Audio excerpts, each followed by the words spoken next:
Hello friends, before we start, do not forget to like. I hope this video reaches 2,000 likes, and if you support the channel financially, it will be a great help in developing the channel. Min Juri asked, "By the way, Min, how does the prophet fight?" Ryu replied, "Ah, I have magic skills.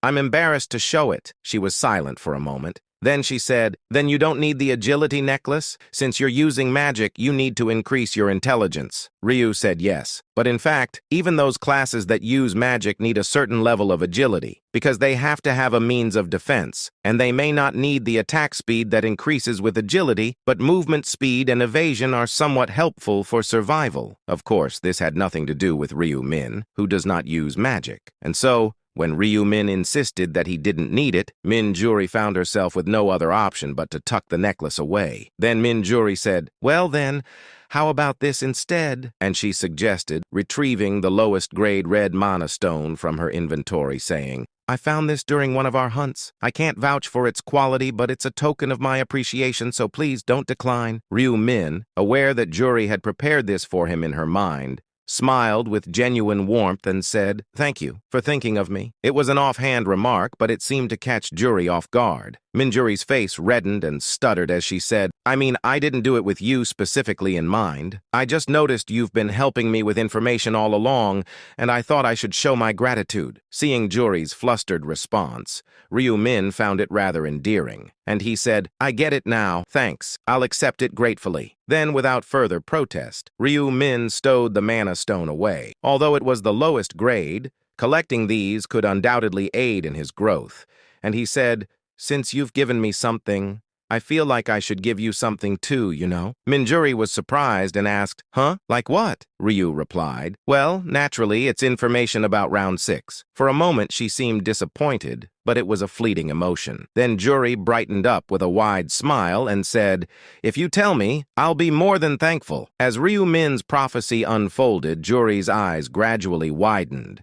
It was all due to the mention of the Black Scythe and the directive to cooperate with him. And she said, "So, I should team up with the Black Scythe again this round?" Ryu said, "Yes. Considering that your buffs proved their worth in round 5, he probably won't decline." Then Minjuri added, "I just didn't expect to team up with him again." Ryu asked her, "Well, isn't that a good thing?" She replied, "Well, I guess so. Black Scythe was so good to me." Ryu asked, "He was good to you?" Juri answered, "Yeah. Surprisingly considerate and not as intimidating as I had imagined. A bit cocky, sure, but that's par for the course when you're the top-ranked player." It was an unintentional self-evaluation, but Ryu Min couldn't help but smile at the unexpected compliment. It was quite a positive assessment. Then Juri added, "He also seems quite insightful too. It's hard to put into words. What can I say? It feels like he really understands people's hearts." Ryu said to himself, "Well, I do have the rune of inner thoughts." For Ryu Min it was a given, but Juri, unaware of such a rune's existence, found Black Scythe incredibly impressive. And Ryu said to himself,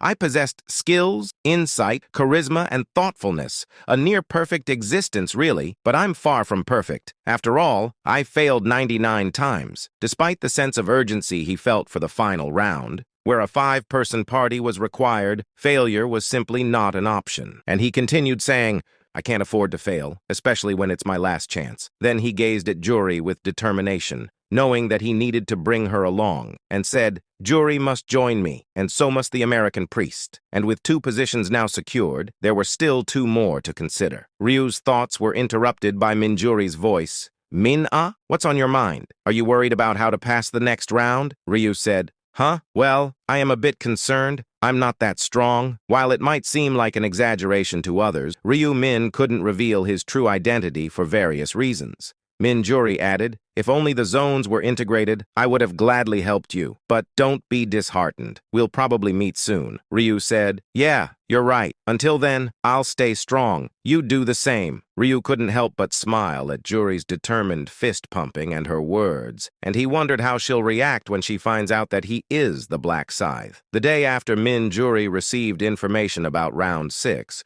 Ryu rode in his car, heading to the company's office. Originally, Heavenly Demon suggested having lunch together at the hotel, but Ryu declined and proposed a meeting at the company. It was time to discuss business matters. Then Ryu said to himself, himself, I've already proven that I'm a prophet, so there shouldn't be any issues. Although Ryu hadn't yet revealed to Heavenly Demon what kind of business they would venture into, he was confident that Heavenly Demon would trust and follow him, as Heavenly Demon was a person willing to go to great lengths for the sake of his company's growth, and Ryu had a track record of solidifying his abilities as a prophet over time, and with the trust he had earned, it was now time to deliver results. But for him, this wasn't merely about making money or starting a business. It ran deeper than that, as using Heavenly Demon's company meant he could obtain any item he desired whenever the need arose. Money was just a tool for acquiring these items. His primary goal was his own personal growth, and expanding the company allowed him to strengthen his bond with Heavenly Demon. This, in turn, was his ticket to connecting with the enigmatic priest, leveraging his contacts. The financial gains that came with it were quite literally a cherry on top. When Ryu arrived at his destination, the bodyguard received him with great respect and said,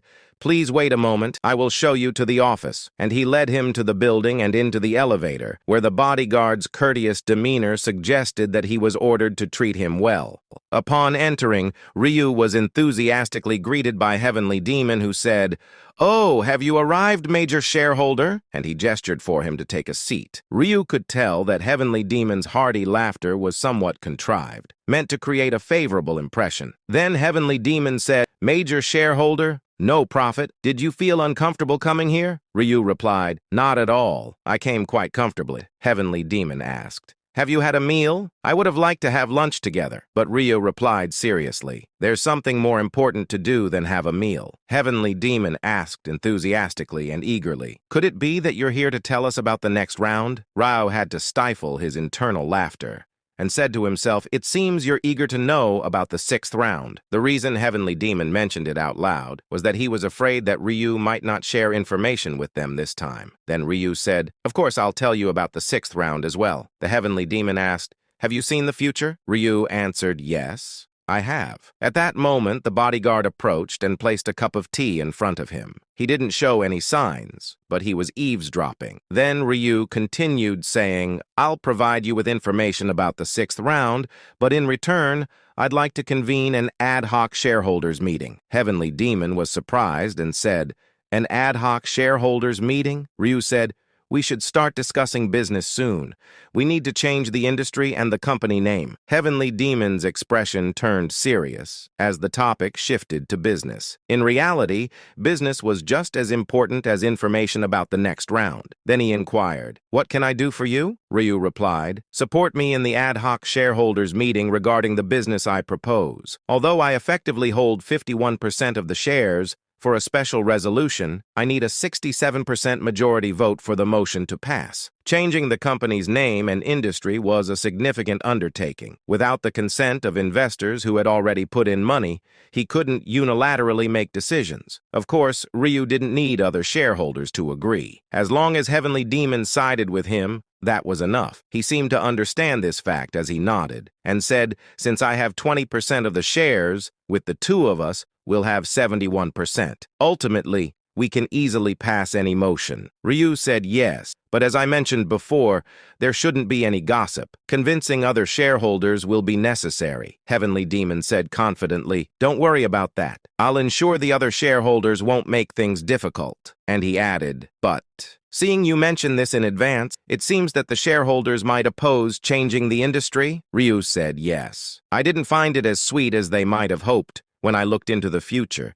especially those shareholders who are in their 30s or older." Then Heavenly Demon asked, "Exactly what kind of industry is it?" He looked extremely curious, and Sang Cheol, the bodyguard who had been listening in, seemed equally interested. Ryu said to himself, "He looks extremely curious. I did promise we would succeed just by changing the industry." Ryu Min laughed as he began to explain, and said, "The business I'm planning to venture into is..." Don't forget to like and subscribe and write in the comments whether the story is still good or has become boring.